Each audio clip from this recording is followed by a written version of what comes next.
Welcome back to the channel. अब हमारा next topic है टाइप ऑफ ऑपरेटिंग सिस्टम। तो पहला जो हमारा टाइप आता है वो होता है हमारा बैच ऑपरेटिंग सिस्टम। अब ये जो बैच ऑपरेटिंग सिस्टम है, बेसिकली इसका नाम बैच ऑपरेटिंग सिस्टम बैच क्यों रखा गया? जिसमें बैच वर्ड है, इसका मीनिंग है ग्रुप ऑफ सिमिलर डेटा। मतलब जिनका सिमिलर डेटा उनका हमने क्या कर दिया, इसमें ग्रुपिंग कर दी। कुछ इस तरीके का इसमें कॉन्सेप्ट है। अब मैं आपको पहले बताती हूँ क्या है first operating system of second generation. ये हमारा पहला ऑपरेटिंग सिस्टम है सेकंड जनरेशन का। यूजर, जो हमारा यूजर होता है, यूजर प्रिपेयर करता है his job using punch card. जो हमारे यूजर होते हैं वो क्या करते हैं, अपनी जॉब को प्रिपेयर करते हैं बाय यूजिंग पंच कार्ड। अब आपको डायग्राम से पता चलेगा कि जॉब है क्या। Then he submit the job to the computer operator. ये जॉब क्रिएट करते हैं, फिर अपनी जॉब जो है वो किसको सबमिट कर देते हैं, ऑपरेटर को। Operator collect the job from different users. Operator क्या करता है, जो भी हमारे डिफरेंट यूजर्स है, यूजर 1, यूजर 2, यूजर 3, उनसे सबसे क्या लेता है, जॉब को कलेक्ट करता है। And short the job into the batches with similar needs. अब फिर क्या करता है, जब हमारे पास बहुत सारी जॉब्स 1 2 3 4 एंड टाइम्स जॉब्स आ गई तो उनको क्या करेंगे, उनको अब हम बैचेस बना देंगे। अब बैचेस मैंने क्या बताया था, बैच का मीन्स क्या होता है, ग्रुप ऑफ सिमिलर डेटा। जिन जिन जॉब्स की, जिन जिन यूजर्स की सिमिलर नीड्स थी, हमने उन्हें एक जगह कर दिया। उनका क्या बना दिया हमने, उनका बना दिया हमने जॉब्स। ठीक है, वो सॉरी बैचेस बना दिए, सिमिलर जॉब्स को बैचेस बना दिए। Then operator submit the batches to the processor 1 by 1। फिर जो हमारा ऑपरेटर है वो क्या करेगा, सबमिट करेगा। जो बैचेस हमने बनाया उनको 1 by 1 किसको देगा, प्रोसेसर को देगा। All the jobs of 1 batches are execute together. जो भी एक साथ जिनकी सिमिलर नीड्स होगी उनको क्या करेंगे, एक टाइम पे सबको एक साथ एग्जीक्यूट करेंगे। बेसिकली अब देखो आप इसका डायग्राम, सबसे पहले क्या होता है, user 1, user 2, user 3, user and users है हमारे पास, सारे यूजर्स है। अब यूजर 1 की जो है जॉब 1 है, यूजर 2 की जॉब 2 है, ये सब क्या है, एंड जॉब है। और आपको मैंने बताया यूजर प्रिपेयर करता है job by using punch card. ठीक है, अब इसने पंच कार्ड का यूज करके क्या बना दी, अपनी, हर यूजर ने अपनी इंडिविजुअल जॉब बना दी। नेक्स्ट क्या होता है, जब ये जॉब बना देते हैं वो अपनी सारी जॉब किसको सबमिट करते हैं, ऑपरेटर को। ऑपरेटर ने जॉब 1, जॉब 2 एंड 3 4 सबकी जितनी भी जॉब थी सबको क्या कर दिया, कलेक्ट कर दिया। अब इन्होंने क्या किया, ऑपरेटर ने क्या किया, सारी जॉब को कलेक्ट किया। और ऑपरेटर का वर्क दूसरा और है कि क्या बनाएगा, ये बैचेस बनाएगा। जैसे जॉब 1 और जॉब 2 की क्या है, सिमिलर नीड्स, उन्हें सिमिलर डेटा चाहिए, कुछ भी उनके अंदर सिमिलैरिटीज है, तो जॉब 1 और जॉब 2 का एक बैच बना दिया कि हमारा एक बैच है वो क्या है, जॉब 1 और जॉब 2 का एक बैच है। अब वो बैचेस बना दिए। अब वो बैच बनाने के बाद यहाँ सारी जॉब्स आ गई, फिर उन जॉब्स के बैचेस बना दिए कि 5 2 6 एंड जॉब के 2 बैचेस बना दिए, जॉब 1 और जॉब 4। अब जब हम बैचेस बना दे, बैचेस के बाद हम क्या करता है, ऑपरेटर 1 by 1 उनको प्रोसेसर को देता है, बैचेस को प्रोसेसर को देता है। अब 1 by 1 प्रोसेसर के पास क्या पहुंचे, बैचेस पहुंच रहे। अब वो उनको देन एग्जीक्यूट कर रहा है। एग्जीक्यूट किस तरीके से कर रहा है कि जिनके सिमिलर नीड्स है, जिनके कुछ सिमिलैरिटीज है, उनको एक साथ एग्जीक्यूट कर रहा है। ये हमारा होता है पहला ऑपरेटिंग सिस्टम का टाइप, जो है हमारा batch operating system. I hope ये आपको समझ आया होगा, बहुत सिंपल है। फर्स्ट ऑपरेटिंग सिस्टम का टाइप है, ये सबसे पहले आया था, सेकेंड जनरेशन में आता है। सिंपल इसमें क्या है कि यूजर होता है, यूजर अपनी जॉब को प्रिपेयर करता है। जॉब किसका यूज करके जॉब प्रिपेयर करता है, पंच कार्ड का यूज करके अपनी जॉब प्रिपेयर करता है। फिर जॉब को जो है वो ऑपरेटर को देता है। ऑपरेटर क्या करता है, सारी जॉब को कलेक्ट करता है, और जो जो सिमिलैरिटीज, सिमिलर जॉब्स होती हैं उनके क्या बना देते हैं, बैचेस बना देते हैं। बैचेस बनाने के बाद क्या करते हैं, हम एक एक बैच को किसको देते हैं, प्रोसेसर को देते हैं। प्रोसेसर उनको एग्जीक्यूट करता है। सिंपल, बस इसमें बैच ऑपरेटिंग सिस्टम में ये है। अब इसके एडवांटेजेस और डिसएडवांटेजेस। एडवांटेजेस क्या है, repeated job are done fast in batch operating system without user interaction. अब इसमें क्या है, बहुत सारी जॉब रिपीटेड थी कि यूजर 1 और यूजर 5 की जो उन्होंने जॉब बनाई थी, वो दोनों की जो नीड्स थी वो दोनों क्या थी, सिमिलर थी। अगर हम उनको 1 by 1 एग्जीक्यूट करते तो बहुत सारी रिपीटेड जो उनकी नीड्स है वो बार बार होती। तो इससे क्या है, हमारा टाइम थोड़ा बच जाता है, लेस टाइम कंज्यूमिंग हो जाता है, जिसकी वजह से हमारी जो रिपीटेड जॉब्स होती है वो नहीं होती। फास्टली हम क्या करते हैं, जो हमारी सेम जॉब्स होती हैं, जो उनकी सेम नीड्स होती है, उनको क्या करते हैं, एक बैच बना देते हैं, बैच को ही एग्जीक्यूट कर देते हैं, जिसकी वजह से हमारी रिपीटेड जॉब होने से बच जाती है। Batch system can work offline so it make less stress on CPU. ये क्या कहता है, बैच सिस्टम वर्क जो है उसको जरूरत नहीं है कि ऑनलाइन ऑफलाइन भी वो वर्क कर सकता है, जिसकी वजह से जो सीपीयू का जो स्ट्रेस है वो क्या हो जाता है, कम हो जाता है। No special hardware is needed. इसमें कोई भी एक स्पेशल हार्डवेयर की जरूरत नहीं है कि बैच ऑपरेटिंग सिस्टम के लिए हमें कोई स्पेशल हार्डवेयर चाहिए तभी वो एग्जीक्यूट करेगा, नहीं, नॉर्मली वो एग्जीक्यूट कर देता है। अब डिसएडवांटेजेस क्या है? Batch system are hard to debug मतलब एरर फाइंड।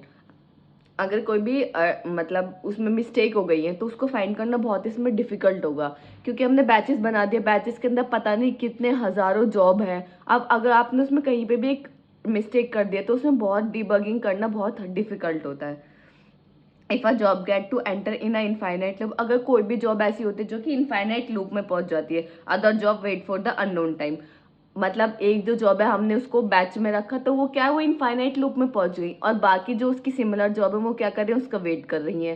तो ये भी एक बहुत बड़ा डिसएडवांटेजेस है कि अगर कोई भी जॉब इनफाइनाइट लूप में पहुंच जाती है तो वो बहुत ज्यादा डिफिकल्टीज करती है। तो ये हमारा पहला टाइप होता है बैच ऑपरेटिंग सिस्टम। किसका? ऑपरेटिंग सिस्टम का। अब ये तो बैच ऑपरेटिंग सिस्टम मैंने आपको बता दिया, आपको ये भी वाला डायग्राम अच्छा लगे आप ये भी बना सकते हैं। ठीक है, डिसएडवांटेज है, एडवांटेजेस। अब नेक्स्ट हमारा आता है टाइम शेयरिंग ऑपरेटिंग सिस्टम। अब इसका नाम से ही आपको पता चला टाइम शेयरिंग, इसमें क्या होता है, टाइम को शेयर करते हैं। ठीक है, आप थोड़ा वर्ड से समझने की कोशिश करिए कि इसका जो मेन फोकस किस पर, टाइम पे, कि टाइम को हम शेयर कर रहे हैं। अब इसमें है क्या टाइम शेयरिंग ऑपरेटिंग सिस्टम में, a time sharing operating system allow multiple users to share computer simultaneously. ये क्या करता है, एक ही टाइम पे अपने कंप्यूटर को, जो भी कंप्यूटर होता है उसको मल्टीपल यूजर्स एक ही टाइम पे उसको यूज कर सकते हैं। तो ये क्या करता है, टाइम शेयर करता है। देखो एक टाइम पे सीपीयू काफी सारे यूजर 1, यूजर 2, बहुत सारे यूजर्स एक ही टाइम पे उसको यूज कर पा रहे हैं, इसलिए इसका नाम है time sharing operating system. Each action और order at a time the share system smaller, so only a little CPU time is required for each user. हर, अब देखो बहुत सारे यूजर्स हैं तो बहुत छोटा थोड़ा थोड़ा टाइम चाहिए हर यूजर को सीपीयू का। ठीक है, इट यूजेस सीपीयू शेड्यूलिंग। ये क्या यूज करता है, सीपीयू शेड्यूलिंग का यूज करता है। अब सीपीयू शेड्यूलिंग आपको पता है, जैसे कि डिस्क शेड्यूलिंग क्या होती है कि जब बहुत सारे मल्टीपल यूजर्स या मल्टीपल प्रोसेसेस को डिस्क चाहिए होती है, उसको शेड्यूल करने के लिए हम डिस्क शेड्यूलिंग का यूज करते हैं। सिमिलर क्या है सीपीयू शेड्यूलिंग, जब मल्टीपल यूजर्स को एक ही टाइम पे सीपीयू की नीड होती है तो उसको शेड्यूल करना कि किस प्रोसेस को या किस यूजर को किस टाइम पे कितने टाइम के लिए हमें वो देना है, अपना सीपीयू एलोकेट करना है, तो वो होती है सीपीयू शेड्यूलिंग। क्योंकि मल्टीपल यूजर सब ऐसे तो है नहीं एक ही टाइम पे हम सबको दे देंगे कि हाँ आप सब आप कर लीजिए, नहीं, 1 बाय 1 को शेड्यूल तैयार करेंगे तो उसके लिए हम किसका यूज करते हैं, सीपीयू शेड्यूलिंग का। And multi programming to provide each with a small portion of shared computer at once, कि एक टाइम पे हम शेयर कर सकते हैं एक कंप्यूटर को मल्टीपल यूजर्स को। सिंपल है टाइम शेयरिंग ऑपरेटिंग सिस्टम, आप इसके नाम से ही समझ जाइए टाइम शेयरिंग। इसमें क्या होता है, टाइम को शेयर करता है मल्टीपल यूजर्स को, उसको प्रिवेंट करने के लिए हम सीपीयू शेड्यूलिंग का यूज करते हैं उसको शेड्यूल करने के लिए। अब इसका आपको पहले डायग्राम देखिए कि डायग्राम क्या है, ये सीपीयू प्रोसेसर है हमारा। अब user 1, user 2, user 3, user 4, user 5, मतलब काफी सारे यूजर्स क्या एक ही टाइम पे इसको यूज कर रहे हैं, तो इसके लिए ही हम इनको शेड्यूल करने के लिए ही सीपीयू शेड्यूलिंग का यूज करते हैं कि ये एक्टिव स्टेट में, एक रेडी स्टेट में, कि ये काम खत्म करे अपना तो ये रेडी स्टेट में, ये एक्टिव स्टेट में आ जाएगा, नेक्स्ट वाला रेडी स्टेट में आ जाएगा। अब इसमें आप एक्टिव स्टेट और रेडी स्टेट भी बता सकते हैं।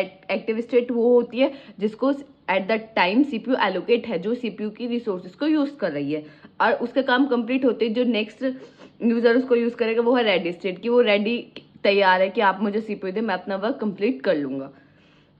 तो यह हमारा टाइम शेयरिंग ऑपरेटिंग सिस्टम। अब इसके एडवांटेजेस क्या है टाइम शेयरिंग के, each task get an equal opportunity, मतलब हर टास्क को क्या है, इक्वल अपॉर्चुनिटी है। ये नहीं है कि आपको ज्यादा नहीं, मत जितने भी यूजर्स हैं सबको सेम अपॉर्चुनिटी है। CPU ideal time can be reduce, CPU का टाइम जो वो रिड्यूस होता है, क्यों, क्योंकि एक ही टाइम पे काफी सारे मल्टीपल यूजर्स क्या कर रहे हैं, उसको यूज कर रहे हैं। तो ऐसा नहीं है कि सीपीयू को बहुत ज्यादा टाइम जा रहा है, थोड़ा थोड़ा टाइम हम सबको दे रहे हैं, तो सीपीयू का आइडल टाइम रिड्यूस हो रहा है। डिसएडवांटेजेस क्या, रिलायबिलिटी प्रॉब्लम इसमें आ जाती है। डेटा कम्युनिकेशन प्रॉब्लम भी आ जाते हैं। डेटा कम्युनिकेशन आप खुद ही सोचिए, एक टाइम पे आप काफी सारे यूजर्स से बात कर सकते हैं। आप खुद अपने एग्जाम्पल लीजिए कि आप एक टाइम पे एक ही इंसान से बात कर सकते हैं, तो ऐसा तो नहीं है कि आप एक ही टाइम पे मल्टीपल 4-5 इंसान से बात करें, नहीं ना, आप एक ही टाइम पे एक से बात कर सकते हैं। तो इसी तरीके से डेटा कम्युनिकेशन प्रॉब्लम होता है कि डेटा को कम्युनिकेट करने में काफी प्रॉब्लम आती है इसमें। ठीक है, ये होता है हमारा टाइम शेयरिंग ऑपरेटिंग सिस्टम। अब हमारा थर्ड आता है रियल टाइम ऑपरेटिंग सिस्टम। अब रियल टाइम ऑपरेटिंग सिस्टम इसके नाम से ही पता चला, रियल टाइम, जो हमारी रियल लाइफ से रिलेटेड होता है। जैसे मैं आपको एक एग्जांपल के लिए बताती हूँ कि ऑटोमेटिक जो कार्स होती हैं उसमें हम रियल टाइम ऑपरेटिंग सिस्टम का यूज़ करते हैं। क्यों? क्योंकि हमें उसमें कोई भी ड्राइवर की ज़रूरत नहीं होती, वो ऑटोमेटिकली सब चीज़ें करती हैं। तो उसमें हम कौन सा ऑपरेटिंग सिस्टम यूज़ करते हैं? Real time operating system. Real time operating system are used in environment when a large number of events more external to the computer system must be accepted and processed in short time or within certain deadlines। इसका मतलब एक आप ऐसे भी समझ सकते हैं कि operating real time operating system हमारा वो होता है जिसमें हम इनपुट तो देते हैं लेकिन हम आउटपुट जो होता है वो इमीडिएटली चाहिए होता है, तो उसमें भी हम रियल टाइम ऑपरेटिंग सिस्टम का यूज़ करते हैं। बेसिकली वो शॉर्ट टाइम लेता है या उसकी कोई भी डेडलाइन होती है कि हाँ हमें इस टाइम तक ये चीज़ चाहिए, तो उसके लिए हम कौन सा यूज़ करते हैं? Real time operating system. Simple है, रियल लाइफ से रिलेटेड है। जो हमारे लार्ज नंबर ऑफ इवेंट्स जहाँ होते हैं वो ये वहाँ यूज़ होता है। मैंने आपको एग्जाम्पल के लिए बताया ऑटोमेटिक कार में हम किस तरीके से यूज़ करते हैं। अब इसके एप्लीकेशन देखिए आप, एप्लीकेशन क्या है? Rocket launch, flight control, robotics, ये सब क्या है? ये रियल लाइफ एग्जाम्पल्स हैं हमारे जिसमें हम रियल टाइम ऑपरेटिंग सिस्टम का यूज़ करते हैं। अब रियल टाइम ऑपरेटिंग सिस्टम में हमारे दो टाइप के होते हैं, hard real time operating system और soft real time operating system. अब hard real time operating system क्या होता है? All critical task must be completed within a specific duration. मतलब hard real time operating system हमें कब use करना होता है? जब हमें कोई भी ड्यूरेशन गिवन होती है कि हाँ आपको ये चीज़ इसी टाइम पे या इसी डेडलाइन तक या इसी डेट तक आपको कंप्लीट करनी है। एक डेडलाइन है तो जहाँ आपकी डेडलाइन होती है कि हाँ आपको इसी टाइम तक ही करनी है, तो वहाँ हम यूज़ करते हैं hard real time operating system कि आपको इस डेट तक आपको करना ही करना है चाहे कुछ भी हो जाए, तो वहाँ हम यूज़ करते हैं hard real time operating system. If deadline is miss then system must be fail, work on does not work properly. अगर ऐसा होता है कि आपको कल तक कोई भी चीज़ करनी है, रियल टाइम कोई भी आप वर्क प्रोजेक्ट कर रहे हैं आपको रियल टाइम ऑपरेटिंग सिस्टम को लेकर, आपको कल तक कंप्लीट करना, अगर वो आप कल तक कंप्लीट नहीं करेंगे, उसकी डेडलाइन मिस हो जाएगी, तो इसका मतलब आप ये समझिए कि जो सिस्टम है वो क्या हो चुका? फेल है। System is fail, work does not work properly, कि वो इस तरीके से वर्क नहीं कर पाएगा, प्रॉपरली वर्क नहीं करेगा।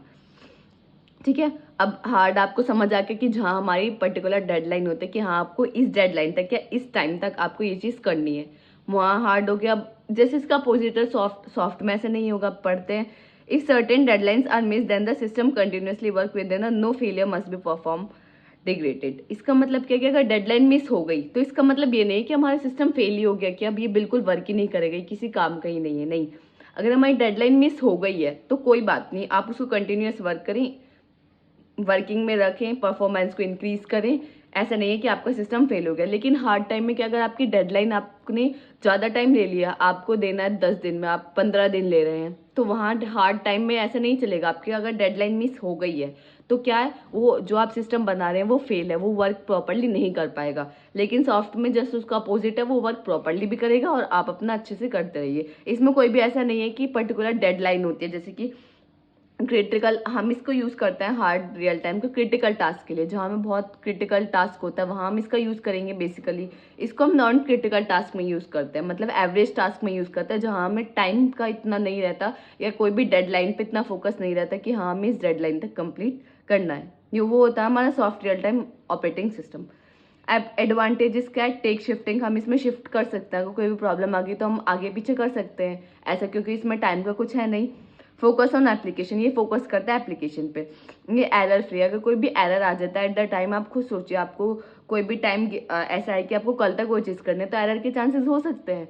अगर आपने एकदम ड्यूरेशन जितनी एट द लास्ट टाइम आपने वो चीज़ कंप्लीट की है, तो एरर आप कब ठीक करेंगे? तो इसमें क्या एरर फ्री है, आप एरर को अगर आ गई है तो आप उसे इजीली रिमूव कर सकते हैं, इसको हम एरर फ्री भी बोलते हैं।